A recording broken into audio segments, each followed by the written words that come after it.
Luanshya. Welcome to Luanshya, the garden town of the Copperbelt, known for its parks and gardens, the Roan Antelope Mines, the Roan United Football Club, the war, and its people. I had to travel 54 minutes on a 54-kilometer drive from Quito to Luanshya. It's 37 kilometers away from Ndola.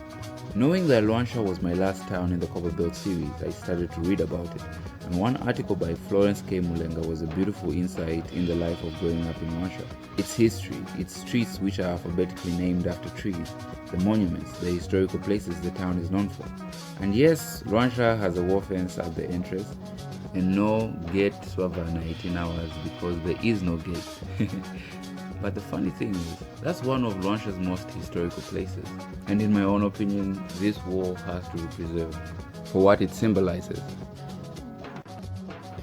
What is present-day Luanshya town used to be occupied by dense forest and dumbles, until a mining prospector by the name of William Collier, who was employed by the Rhodesian Company, which was a subsidiary of the giant mining multinational firm, the British South Africa Mining Company, the BSA, who shot and killed a roan antelope on the banks of the Luanshya River.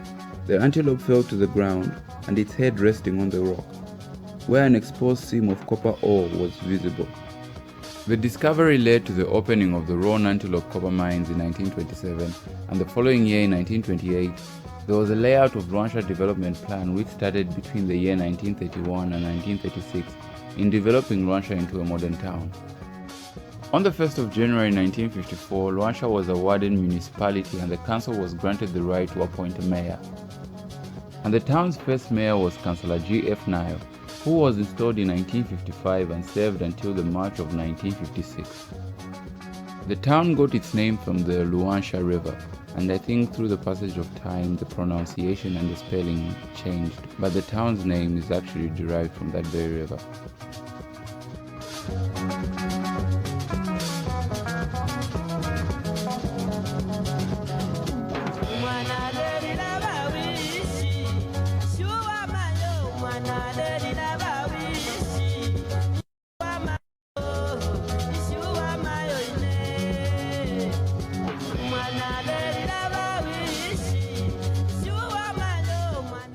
Another article said that there was an adjoining town which consisted of two townships, one called the municipality and the other called the compound, simply because it was gated under the sign that read private property.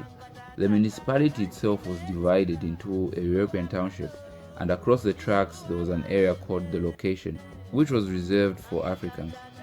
And there was an area called the second-class shopping center. Yes, the second-class shopping center, which catered for the location. An American anthropologist who was in the area from the period of 1953 to 1954 by the name of Hortense Powdermaker wrote in a book Stranger and Friend, The Way of an Anthropologist in 1966. She would recall that the European employees were not allowed to entertain the Africans in their homes, and at the same time, no anthropologist or any other white person was permitted to live in the African section. Segregation. That's in the past. Moving on. So, the location had about 10,000 of our African residents. The European township had about 1,600 Asians who ran most of the shops with their families. And this is not about Luanshya's past. I believe this is about the future. It's going to be hard for us to actually value what we have in this town or any other town of the country if we do not know the importance of its history in the path of trying to move forward for a better and brighter future.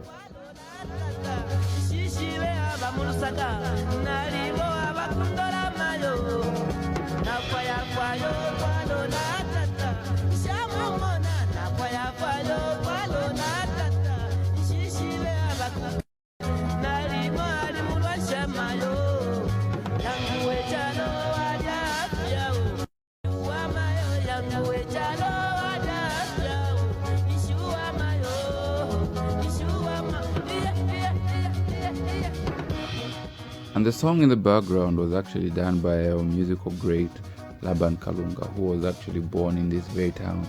And another musical icon who was born in this town was Jeff Mullen. Luanshya is also the birthplace of soccer greats like the late Bernard Chanda and Collins Mbesuma, who both have played for Ron United, which is Luanshya's biggest and most successful football club.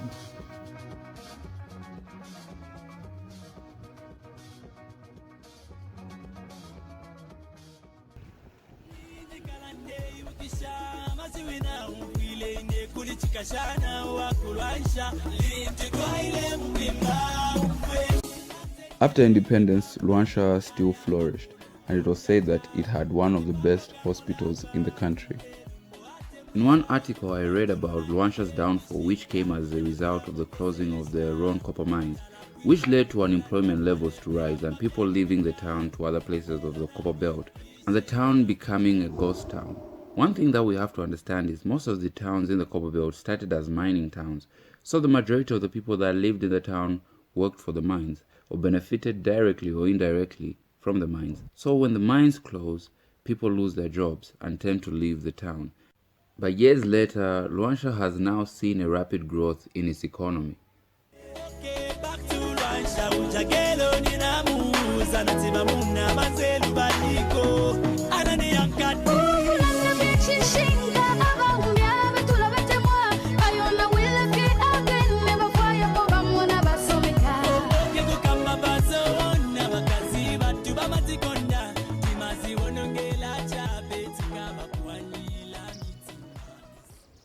So finally we made it to the town of Luanshya. This is our last town in the Copperbelt series. Not necessarily the last town in the I Travel series. It's only episode 13, don't worry. This is a summary of how we moved, and I was centered in Kitwe. So by bus, this is how we traveled. From Kitwe to the other towns of the Copperbelt. So from Kitwe to Ndola, 25 kwacha. From Kitwe to Kalulushi, 12 kwacha. From Kitwe to Chingola, 14 kwacha. From Kitwe to Mufulira, another 14 kwacha. From Chirabombo to Kitwe, 35 kwacha. And from Kitwe to Luanshya, that's 25 kwacha. Whew. So that brings our total transportation to 250 to and from between the towns. And when you get to the towns in the Copperbelt, transportation in terms of buses and taxis, they're fairly cheap. So out of the 10 districts of the Copperbelt province, we did not manage to visit Masaiti, Lufwanyama and Pongwe. But we managed to travel to 7 towns in 7 days. Technically it was 6, but who's counting? Yes, my back felt now. I would sleep every 30-minute drive. It was stressful and tiring, but it was worth it. And I believe it is all to the glory of our country. Every part of Zambia, no matter how small or underdeveloped it might be a small village without electricity, small town without any recreational facilities, but as long as it's Zambia, it is beautiful. To me it is. And I'll try to make it my goal to show its beauty through the people and its culture, in pursuit of a brighter future for every town of Zambia. From I Travel the World, this is goodbye to the Copperbelt. All the articles that I talked about or the articles that I read, I'll add them in the description box below. So until next time, tukamonana bakopala.